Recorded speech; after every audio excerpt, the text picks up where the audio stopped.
Escrevo. É um programa que, em princípio, procura incentivar os jovens que queiram entrar para o mundo da escrita. E, na verdade, eu convidei hoje o Carlos, que é para passar um pouquinho da sua experiência com a escrita, não é? E também do lado da pintura. Seja muito bem-vindo mais uma vez. Muito obrigado. A pergunta que eu coloco é: quem é o Carlos? Eu sou um homem que, desde muito novo, sempre gostei desde criança, desde 10, 8, 9 anos, de desenhar. Eu ia para a escola, lembro de algumas coisas, outras a minha mãe recorda-me que eu levava sempre um caderno com os lápis, e andava sempre com lápis no bolso e depois habituei-me a desenhar. Eu gostava muito de desenhar e de ler. Portanto, eu lia tudo o que encontrava, todo tipo de revistas, infantis primeiro, depois fui evoluindo e o desenho era uma coisa absolutamente natural em mim. Depois, claro, o desenho a lápis passa-se a carvão, passa-se para guaches, aguarelas e finalmente acabei por começar a pintar a óleo, porque foi onde eu encontrei de facto a resposta àquilo que eu mais gosto, é pintar a óleo. Como é que tem sido viver com essas duas personagens? Tem sido muito bom, é uma realização de duas facetas que eu admiro, que eu gosto. Eu leio tudo o que posso, desde há muitos anos, 30, 40 anos, que eu leio tudo o que posso, todos os dias leio, é impensável eu ir deitar-me um dia qualquer, não conseguia ler meia dúzia de páginas, faz parte da minha forma de estar. Sinto-me bem, gosto de ler e naturalmente que a gente vai lendo, vai criando a personagem na nossa cabeça, os sítios, os locais onde que aparece descrito no livro. Eu gosto de escrever principalmente porque criar os personagens. Crio uma história na minha cabeça e depois vou desenvolvendo a história e criar aqueles personagens, metendo um agora, outro mais a meio do livro, outro mais quase no final. É principalmente a parte que gosto e permite, na minha opinião, por isso é que eu gosto muito de ler, deixar a cada leitor a possibilidade de serem eles a imaginar. Lendo um livro nós não vemos imagens, não sabemos o que é que está ali, a não ser aquilo que o escritor nos tenta transmitir, não é? E eu tento fazer isso, tento deixar ao leitor a possibilidade de ele criar também, no fundo, não é? Para imaginar se é loiro, se é moreno, se é branco, se é preto, se é chinês, o que quer que seja, porque cada leitor que está a ler um livro vai imaginando os personagens e vai as criando na sua cabeça. Não é? Exatamente. A leitura também tem esse caráter, não é? Claro. O leitor depois também dá o próprio sentido às leituras que vai fazendo. Não é? Sim. E depois comecei a escrever, há uns largos anos, não sei, talvez há 20 anos, comecei a escrever primeiro poemas. Tenho alguns poemas, não tenho nada editado em termos de poemas, mas escrevi muitos e depois comecei a escrever histórias, comecei a escrever romances, é basicamente isso que eu faço. Muito bem. Conciliar as duas coisas é muito interessante porque, contrariamente do que muita gente possa pensar, escrever ou pintar ou qualquer outra manifestação de arte é algo que se possa marcar dia ou marcar hora, dizer, hoje vou pintar, ou amanhã vou escrever, isto é impossível, não é? Há dias que não nos apetece pura e simplesmente ver um livro ou escrever, não sai nada, as ideias não ocorrem na cabeça. Entre as duas, qual é que terá nascido primeiro? Olha, foi um bocado em simultâneo, talvez da pintura, talvez o desenho.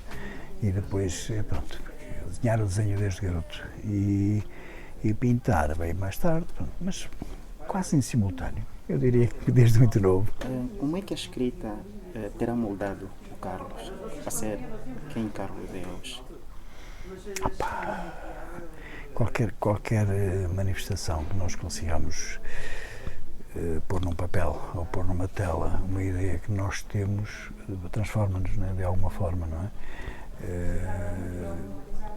A gente vai vendo o mundo em que estamos inseridos, vamos vendo os problemas todos que existem, os problemas de guerra, os problemas de miséria, os problemas de dificuldades que as pessoas passam todos os dias e muitos dos quadros e mesmo dos livros que eu escrevo vou buscar esses problemas. Obviamente que isto molda-nos, não é? Porque se nós temos já aptidão desde pequenos para pintar, ou para ler, ou para escrever, e depois vamos crescendo e a vida vai-nos entrando nós dentro, não é? Os problemas que todos os dias surgem, os filhos, os casamentos, os empregos, o trabalho, as relações com as outras pessoas, acaba por nos moldar e nós vamos sempre escrever sobre aquilo que vivemos, não é? Todos os livros que eu escrevo têm um cunho pessoal. Eu, obviamente, penso que funciona quase que em qualquer escritor, é assim, não é? Nós pomos sempre uma parte de nós em cada livro, portanto, quem lê um livro meu vai conhecer meia dúzia de pormenores sobre mim, sobre a minha personalidade, sobre a minha forma de estar na vida. Porque é assim mesmo que funciona, não é? Mesmo que seja um romance, ou seja um policial, ou seja o que for, nós temos ideias, transmitimos para o papel, no fundo, aquilo que nós sentimos, não é? Porque é difícil criarmos alguém, uma personagem que seja completamente antagónica àquilo que nós somos, não é? Pelo menos para mim. E essa convivência entre as duas personagens, tanto na pintura como na arte, sim. Tem sido muito boa, tem sido pacífica e uma complementa a outra. Em muitos momentos não escrevo, vou pintar e passo uma temporada, umas semanas só pinto, depois sinto-me realizado com aquilo que pintei, que gosto e paro. Vou fazendo umas exposições, obviamente, sempre que posso vou fazendo umas exposições de pintura. E depois é por cansaço, e como tudo na vida, a gente faz uma coisa só, acaba por ficar cansado, paro naquilo, começo a escrever. E há temporadas em que não faço rigorosamente nada, em que nem pinto nem escrevo, não é? Faz parte também. E há algumas influências que o fazem escrever? Muitas. Há uma série de escritores que eu gosto muito. Gosto de Tolstói, gosto do Gabriel Garcia Marques, Isabel Allende, e depois outros mais recentes, Ken Follett, Dan Brown, Daniel Silva. Há escritores que eu gosto de ler principalmente. E em relação à pintura, há dois mestres que me influenciaram em tudo o que eu pinto, pelo menos a forma de pintar, que é o Salvador Dalí e o Claude Monet. São dois grandes artistas, um mais antigo do que o outro, mas que de uma forma ou outra, ou a conjunção dos dois, é mais ou menos a minha forma de pintar. Quando realizas os teus trabalhos, tanto na escrita como na pintura, já vem o resultado, não é? Ou este resultado vai sendo fruto da própria construção? Claro, a gente está sempre a evoluir, não é? Cada quadro que se pinta evolui-se em todos os aspectos, não é? Tanto na técnica como na imaginação. Começa sempre a pintar coisas mais simples, mas paisagens, flores, frutas. Depois vai-se evoluindo e vai-se tentando, em cada quadro, em cada obra, em cada tela, vai tentando transmitir uma mensagem. Hoje quase todos os meus quadros têm uma mensagem mais ou menos clara, alguns quadros não tão clara assim, mas que também permite a quem vê um quadro imaginar a sua forma de ver aquilo, não é? São todos diferentes, obviamente, e nem todos são lineares. A pessoa olha e não vê ali um carro, um avião, um barco, não é isso que vê outra coisa qualquer, mas percebe o que é que está por trás, qual é a ideia, a mensagem que é transmitida, não é? E nos livros é mais ou menos a mesma coisa. Mas já aconteceu o facto de, por exemplo, ter começado uma obra e de repente, no percurso, tentar fugir um bocadinho? Muitas vezes. Eu tive um quadro, por exemplo, que me durou quase 10 anos a pintar, porque eu tinha a ideia, mas de cada vez que pintava, pegava no quadro, começava a pintar, aquilo não saía. Mas não saía aquilo que eu queria. Então eu encostava à tela e pintei uma infinidade deles, quem é que me diz? Bastantes durante o intervalo, até aquilo finalmente ficar pronto. Isso aconteceu algumas vezes. E os livros também.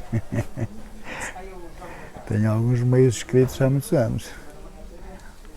Por qualquer motivo, as coisas não saem bem, não me estão a sair, eu começo a desenvolver a história, escrevo, vou escrevendo. Se não me estiver a agradar, eu encosto e começo outro. Portanto, eu neste momento devo estar a escrever para uns 3 ou 4 em simultâneo, não é?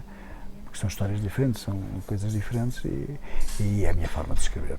Em relação às obras, em relação à pintura, até que ponto consegue dar conta de que agora o quadro pode ser publicado, pode sair? Está bom. É um gosto pessoal, a pintura é um gosto pessoal, já não tanto a escrita, mas a pintura eu gosto, olho para o quadro e gosto do quadro. Ele fica assim, não lhe mexo mais. Claro que toda a gente dá opinião, não é? Podias pôr mais aquela cor ou de outra cor, ou pintar mais isto ou aquilo, mas a mim não me interessa nada. É sempre no olho do outro. Pois, claro, para mim isso a mim não me diz muito, porque o que interessa é eu pinto para mim, pinto porque eu gosto e pinto para mim. Eu tenho que gostar daquilo que fiz. Depois de acabar de pintar, sujeito à crítica, obviamente, há muita gente que os vê, uns gostam, outros nem tanto, outros gostam mais de uns, outros gostam mais de outros. Pacífico, é assim mesmo, somos todos diferentes. Exatamente. E o processo da escrita? O processo da escrita é mais trabalhoso, um bocadinho, porque primeiro obriga-nos a dominar bem a língua que estamos a escrever. Neste caso, eu escrevo em português e obriga-me a dominar mais ou menos bem a língua. Portanto, não é grosseiro cometer erros ortográficos a escrever um livro. E a própria construção das frases, muitas vezes, escrevemos hoje o primeiro livro que eu escrevi, o primeiro livro que eu editei, foi escrito à mão, em cadernos, 2 ou 3 cadernos A4, e escrevi-os à mão, caneta e à mão. Naturalmente que aquilo é uma trabalheira monumental, eu nunca mais o fiz, porque achei que de facto no computador as coisas ficam mais fáceis, não é? Até a correção é muito mais fácil. E essa relação com as novas tecnologias? Isso é muito complicado para mim. Eu sou um homem antigo e é muito complicado para mim, não percebo rigorosamente nada de computadores, novas tecnologias. A única coisa que eu sei é abrir o Word, abrir a página e vou escrevendo. Depois, felizmente, tenho pessoas que me ajudam, vários amigos, amigas que me leem os manuscritos e é mais fácil, no fundo, quando eu lanço um livro, quando eu edito um livro, várias pessoas já o leram, não o leram editado, mas leram em manuscrito.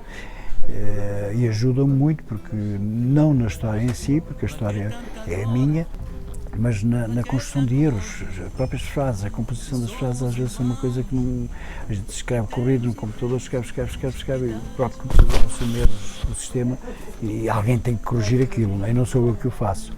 Tenho pessoas amigas, alguns tios que me corrigem a parte ortográfica, a parte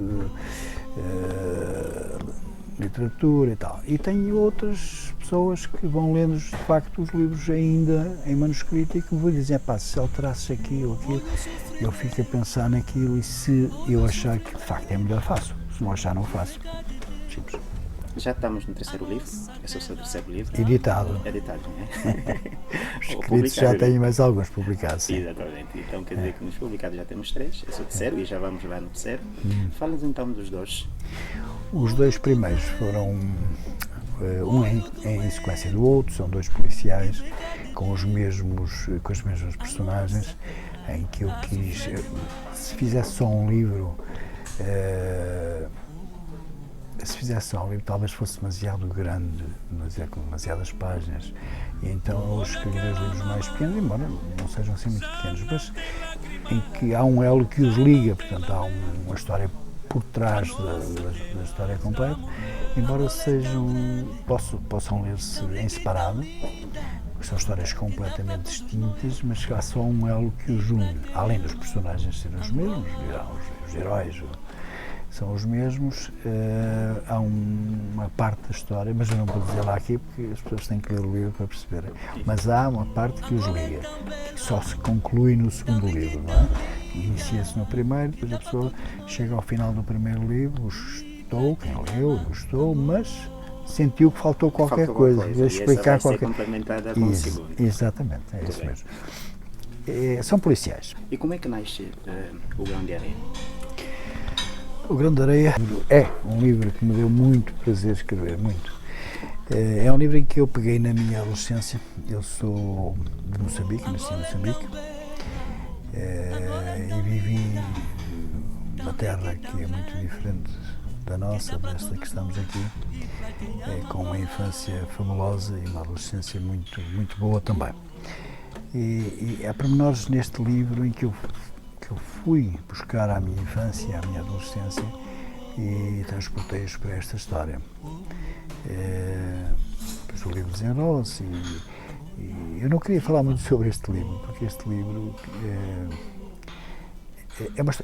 no fundo é uma história muito simples, é uma história de um homem que nasceu em África e que acaba por morrer em África já depois de longa idade.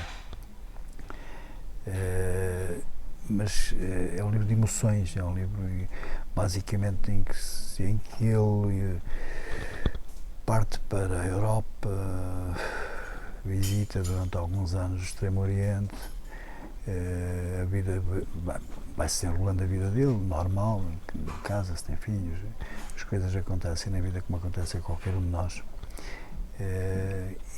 E acaba por ser, no fundo, a história de um homem, quer dizer, uma história comum. Só que é uma história comum com uma carga emocional muito grande, em que as pessoas que o leem, pelos comentários que eu tenho ouvido, é que gostaram muito do livro, que é um livro que lhes transmite valores, transmite a forma como se deve educar os filhos, a forma como não se deve abandonar as pessoas que chegam à terceira idade, como facilmente fazemos isso com alguma facilidade hoje, como se fossem descartáveis, e não são.